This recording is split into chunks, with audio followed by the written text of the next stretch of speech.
dia, pessoal. Vamos começar uma palestra aqui sobre Kanban.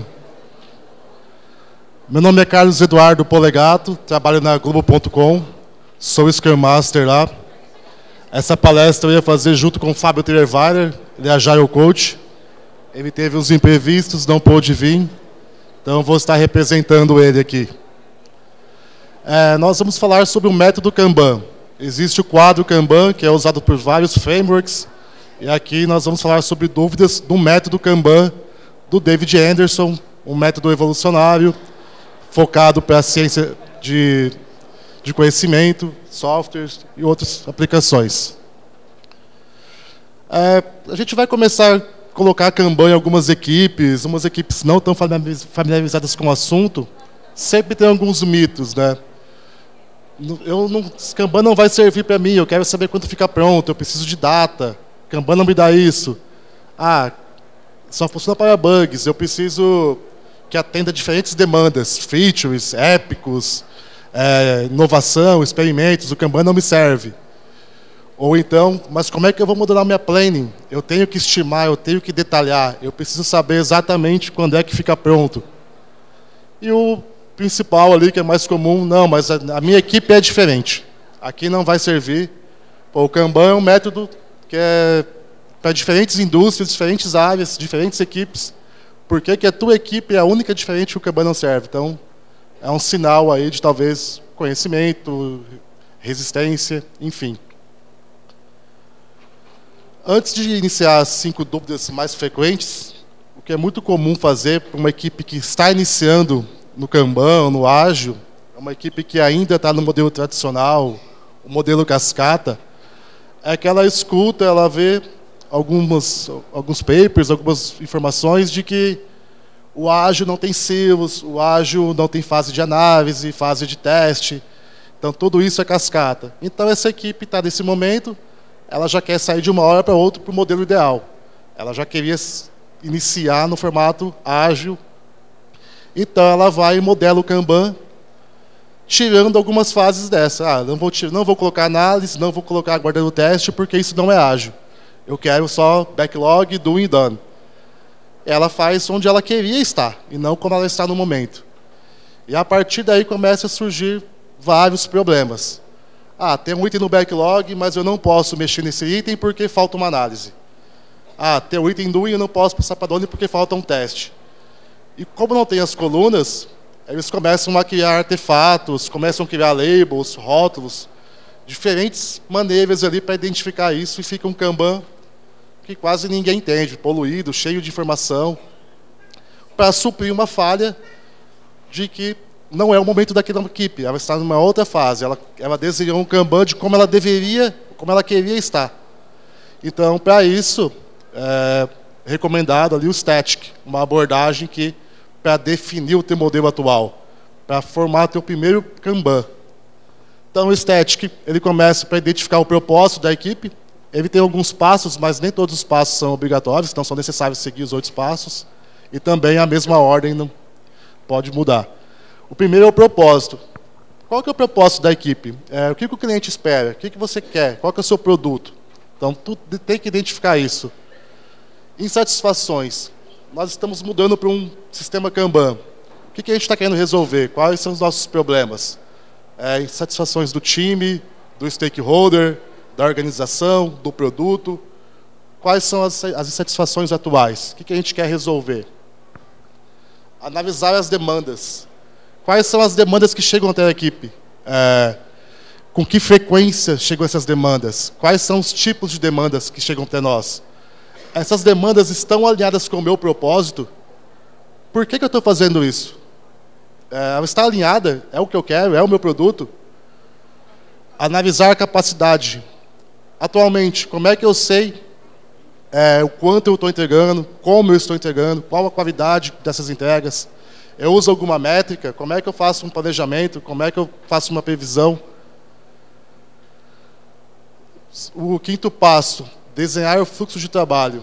Eu tenho um processo de início ao fim. Quais são as etapas do início até o fim? Qual é o passo a passo? Eu faço análise, faço desenvolvimento, faço teste, faço deploy. vai para done, independente se é cascata, se é ágil, enfim, qual que é meu processo atual. A partir desse processo, eu vou começar a analisar, e aí eu vou evoluir e, quem sabe, chegar onde eu desejo, de ser um time mais ágil, mais eficiente. Identificar classes de serviço. Como é que são as minhas demandas? Como é que eu sou cobrado por elas? São demandas normais? São demandas urgentes? São demandas que têm data fixa? Então, existem diferentes classes de serviço que podem agrupar meus tipos de demanda. Então, no 7º passo é que eu vou desenhar meu Kanban. Depois que eu tenho todas essas informações, eu fiz essa análise. Essa análise é feita junto com um time, não é uma pessoa, não é um Scrum Master, um SDM, enfim. É todo o time que faz tudo junto e forma e desenha o teu Kanban. Então, você vai desenhar um Kanban de acordo com a tua realidade de hoje. E é a partir daqui que a gente vai evoluir. É a partir daqui que a gente vai melhorar e chegar num ponto de agilidade, num ponto de performance que a gente deseja. Por último, é o rollout. O rollout é o Kanban desenhado, a gente vai publicar e vai começar a usar de fato isso com os times. Então, feito o Kanban, o time trabalhou em conjunto, aplicou o static, é tudo ok, vai começar a usar e aí surgem algumas dúvidas. A primeira dela aqui, quais demandas eu coloco no quadro? O que eu vou colocar? Eu entendi o Kanban, fiz o Kaizen Game, legal, apliquei o static, mas agora eu vou colocar o quê? Coloco reuniões, eu faço muita reunião, tenho que colocar reunião. Coloco os meus e-mails pendentes, a ausência de evento. Eu vou para um evento, eu vou marcar lá que eu tenho que ir para esse evento. Tem um sênior na minha equipe que ele mexe muito com outras equipes e faz muitas orientações, ele quase não desenvolve. Eu vou colocar isso no Kanban? Então, tem várias perguntas que o time faz, treinamentos, pendências individuais. O Kanban é um quadro do time. Se tu tem uma pendência, talvez tu tenha um Kanban seu, um checklist seu, mas faz sentido você colocar essas pendências no quadro Kanban do time? É para o time ou é para você? Eu não tenho a resposta de tudo ali, o que deve e o que não deve. A resposta é, o que tem valor?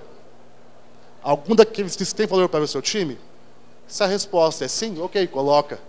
Se a resposta é não, é mais um controle, uma gestão de tarefas, não coloca. Isso tem custo de gestão, isso vai dar confusão com quantidade de tickets no quadro.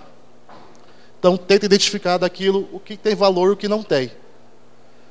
Mas cuidado também com a quantidade, use o bom senso. Tudo tem valor, ok, mas vamos medir o nível desse valor. Às vezes, tu coloca lá todos os post-its, todos têm valores, e começa a se perder. Tem uma teoria do post-it invisível, que a gente fala. Tu tem um Kanban, eu chego lá e coloco um post-it aleatório no meio do Kanban. Quantos dias você percebe que aquele post-it não deveria estar lá? Se passou de uma próxima daily, cara, tem algo errado ali. Vocês não perceberam que tem um post-it lá que não tem nada a ver. Ou então o Scrum Master, um SDM, fala, não, eu percebo muito rápido porque todo dia eu faço uma geral ali dos meus post-its. Eu gasto 1 ou 2 horas isso por dia. Faz sentido? Então, o Scrum Master, o SDM, ele tem esse papel de ficar revisando os post-its? Quem deve organizar o trabalho? Os post-its ou o Scrum Master organizar o trabalho, organizar os post-its? Então, é uma reflexão que a gente faz para ter uma medida de valor. O que tu quer de valor para não prejudicar a tua gestão sobre esses tickets, sobre esses cards? Ainda com o que colocar no quadro, eu, da Globo.com, trabalho com um time lá de ciência de dados, mexe com bastante inovação, experimentos, e essas demandas são incertas. Eu não sei se elas vão percorrer toda a minha esteira. Em algum momento, pode ser que eu veja que aquilo não faz sentido, não é viável, e ela pode cair no meio do quadro. Vou rejeitar ela. Como é que eu represento isso? Como é que eu posso fazer para colocar no Kanban uma ideia que eu nem sei se eu vou fazer ou não, eu nem sei se eu vou desenvolver? Então, existe ali uma técnica, uma forma de usar 2 quadros Kanbans. Um de Discovery e um de Delivery. O Discovery é o quadro que a gente usa justamente para essas ideias, experimentos. É um quadro onde o cartão ele pode sair a qualquer momento. Ele está percorrendo ali, eu vi que não tem valor, que não vai compensar, eu posso rejeitar, não vai prejudicar minhas métricas. Eu vou falar de throughput, de lead time na sequência. Então, o quadro de Discovery não vai prejudicar isso. A partir do momento que eu vi que tem sentido, tá ok, eu sei o que eu vou fazer, eu passo para o quadro de Delivery, passo para a coluna de Backlog. O que pode acontecer aqui, que às vezes uma equipe pode cair numa armadilha, é usar isso como uma cascata, né? O que acontece? O pessoal usa o Discovery para definir requisitos, para conversar com o cliente, validar. Não é esse o ponto. O Discovery, eu diria que é para você definir se vai ser feito, o que vai ser feito, não como. Se tu está trabalhando no como no Discovery, tu está definindo requisitos antes da hora, tu está fazendo um waterfall e depois passar só para o pessoal desenvolver. Então a ideia ali é tentar ver ideias, experimentos, e não simplesmente definir como vai ser feito. Mais ou menos o verde é o quê, e ali o como faz todo o time junto. A segunda dúvida que o pessoal tem uma frequência também é com o que eu me comprometo. Pô, você comentou que eu não vou fazer os requisitos antes, eu não vou definir o como antes, vou fazer tudo em conjunto no quadro de delivery. Tá, mas se eu não sei os requisitos, se eu não sei quais são as regras, como é que eu vou falar quando é que fica pronto? É uma dificuldade, como é que eu vou saber disso? Isso pode mudar, muda o escopo, e como é que eu entrego?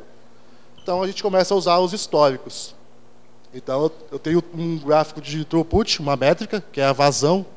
O throughput é quantos itens eu entrego por um período. Neste exemplo aqui é por semana. Então a cada semana eu entrego 3, 2, 4. E essas demandas, elas são sem análise, o time trabalhando em conjunto, definindo os requisitos, testando, então já está contemplado esse tempo ali nesse throughput, nessa vazão. E a partir desses números eu começo a ter uma previsibilidade. Se o meu throughput ele é muito variável, uma semana é 10, uma semana é 1, a outra é 20, a outra é 5, eu tenho um outro problema.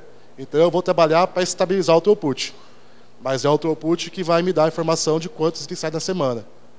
E também o lead time, que é quantos dias demora, do início ao fim. E aí eu uso estatística, né? Aqui acho que não vai dar para ver, mas tá 85% das demandas elas ficam prontas em até 15 dias. Então eu sei que eu vou assumir um risco de 15% e vou assumir que, cara, 15 dias é um grau de confiança legal que eu entrego isso. Tá, em que momento que eu vou fazer, que eu vou popular o meu Kanban, minha coluna de pronto para desenvolvimento? Existe uma cerimônia, o replenishment, que é o momento que o time começa, tem um backlog priorizado de pronto para desenvolvimento, o time pega esses cards, de acordo com o teu throughput, com a tua vazão, eles passam aquilo para início para o backlog de desenvolvimento, o backlog do Kanban, que vai ser entregue o ponto de compromisso. Eu gosto da imagem do André Suman ali, o Kanban Picture, porque ele representa como um casamento. A partir do momento que tu pegou uma coluna, ou desculpa, um cartão, moveu para a coluna de pronto para desenvolvimento, que você vai fazer, é um momento de compromisso que você casou com aquilo, é onde starta todo o teu lead time e tuas métricas. Tá, aí eu falei de throughput, que eu vou olhar quantos itens saem da semana, sai 3 por semana, a pergunta seguinte é aquela, não, mas meus itens variam. Eu tenho itens que demoram um dia, tem itens que demoram um mês, 3 meses, essa estatística não vai funcionar para mim. Não vai dar, eu preciso estimar em story points, aí o Fibonacci da vida. Como é que eu faço isso? Só por contando. Eu tenho que fazer story points. Eu vou criar aqui um método aqui de estimar de tamanhos de animais. O elefante vale 13 pontos, o ursinho 8, e por aí vai. Vou usar Fibonacci e vou estimar. Não necessariamente eu preciso fazer isso. Porque do nosso processo, do nossos passo a passo, existe um gargalo. E esse gargalo, ele reduz a diferença de tamanho. A partir do momento que eu começo a escrever meus cards em histórias, eles seguem um padrão, eles seguem uma granularidade. Ok, essa granularidade ela varia. Vai ter uma grande, uma pequena, uma média, vai variar sim. Mas o meu processo tem gargalo. E este gargalo, ele reduz essa diferença. Eu coloquei um trânsito de um engarrafamento, porque imagina que tu tem uma Ferrari e tu sai 200 por hora. E eu estou com um carro antigo a 50. Mas no meio do processo tem um gargalo, tem um pedágio. Você vai parar com a Ferrari, eu vou parar atrás depois de um tempo com o meu carrinho antigo. Então, toda a tua diferença, o gargalo retirou. Ele reduz a diferença. Então, se eu quero melhorar, eu tenho que atacar o gargalo. Eu não preciso mexer com story points, com outras coisas. A quantidade vai me ajudar.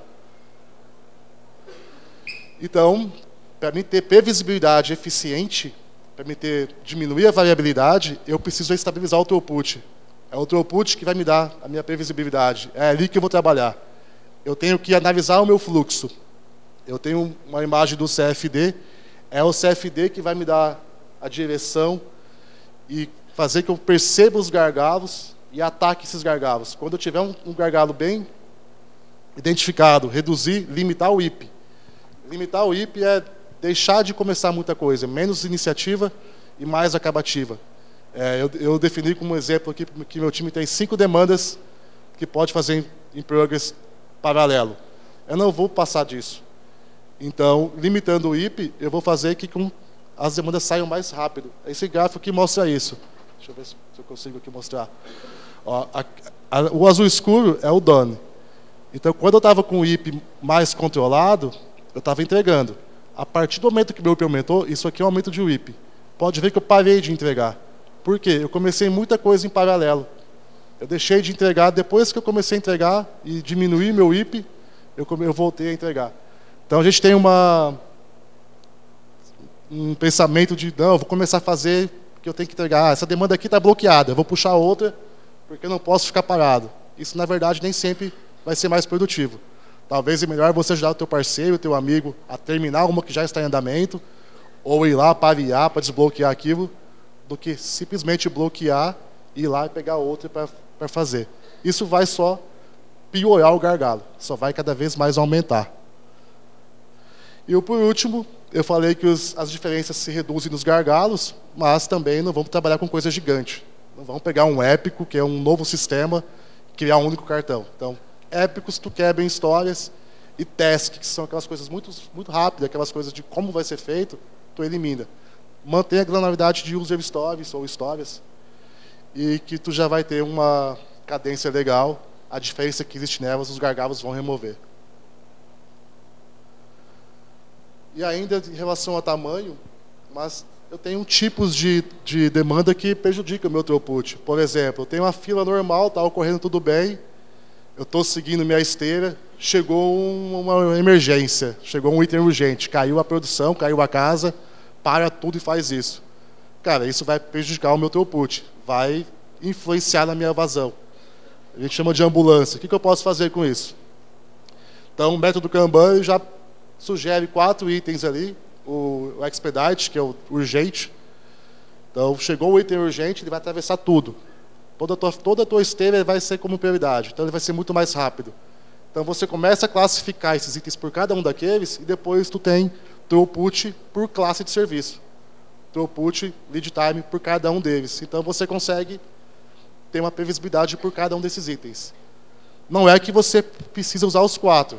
Aqui são sugestões. O Expedite é urgente, o data fixa é aquilo que está ok, mas se passar da tal data vai dar problema, vai ser um custo muito alto. Aí tem exemplo aí de um Black Friday. Tu vai ter que entregar até aquela sexta. Depois que passar daquilo não faz sentido. Então está indo ok, chegou aquela data, não entregou, cara, o custo daquilo, o atraso foi muito alto. A gente tem o exemplo do Globoplay, vai ter uma final de um Mundial, de uma Copa do Mundo. Eu tenho que ter uma feature para passar ao vivo. A Copa não vai esperar eu acabar minha feature. Então eu estou ok até aquela data. Se passou daquilo, vai dar problema. O padrão, que é aquelas demandas mais comuns, quanto mais tu vai postergando, tem um custo de atraso, mais controlado, e o intangível, que é que a gente desconhece. Eu não sei, talvez uma ideia, um experimento, algo que não está tão palpável no momento. E a próxima dúvida que o pessoal comenta é bloqueado. Eu tenho que ter uma coluna de bloqueado. Como é que eu vou identificar um item bloqueado? Eles começam com uma expectativa de que o Scrum Master vai resolver os bloqueados rapidamente. Assim que colocar lá, eu resolvo. Mas na prática não acontece isso. Na prática a gente... tem um item bloqueado, depende de tal equipe. Aquela equipe não está na mesa, está em reunião. Vou puxar outro. Depois que eu ver eles, eu vou lá e desbloqueio. E isso vai acumulando, acumulando, e na verdade eles vão prejudicar o lead time, o throughput. Na verdade vai ficar um um depósito de post-its bloqueados ali, que pode até ficar antigos e passar. Na verdade, então a gente pega e sugere a criação de uma tag, um rótulo, na própria coluna que você está com o item bloqueado, o item vermelhinho ali. Coloca lá como bloqueado, sinaliza aquilo para o time, e respeitando o IP, tu não vai poder puxar outro. Se tu colocou o IP naquele Kanban de 10, tem 10 bloqueado, tu não puxa outro. Tu vai resolver aquele bloqueado. Ah, mas é um desperdício, tá, vou ficar parado. Não, não fica parado, faz impar. Tá com quem? Tá com outro time. Vai lá, senta do lado, ajuda. Isso vai dar mais vazão. Deixa essas políticas do bloqueio, de IP ilimitado, explícito. Todo mundo tem que saber dessas políticas, todo mundo tem que seguir. Resolva os impedimentos, tu vai reduzir o teu lead time e vai aumentar o teu throughput. E por último, a quinta dúvida é dependências. Mas eu trabalho com vários times, minha área tem 10 times e nós trabalhamos do mesmo épico. Como é que eu posso fazer isso? Um Kanban para todos vai ficar confuso. Nós sugerimos, então, criar vários Kanbans. Cada time tem o seu Kanban, onde tem as suas histórias representadas, e um Kanban de portfólio. Este Kanban de portfólio, a gente vincula todas as histórias a um épico no portfólio. Por exemplo, eu tenho uma demanda que é um épico. Eu vou lá e crio ela no portfólio. A partir do momento que eu identifiquei que tem mais de um time, 2, 3 times dela, a gente quebra isso em histórias. Quando eu falo quebrar em histórias, não estou falando de cascata, eu não estou falando de como vai ser feito. Eu estou falando de pequenas etapas que precisam ser feitas, do quê. Então há uma diferença de falar do como e do quê. A gente está falando do quê. Aí eu quebro nessas histórias de o que vai ser feito, começo a colocar nos times e vinculo aquele épico. Então eu tenho uma reversibilidade e tenho um mapa de dependência de cada time atrelado ao portfólio. E seriam isso as dúvidas. Aqui está a página da Globo. Algumas vagas abertas, acessem. Obrigado, galera. Valeu.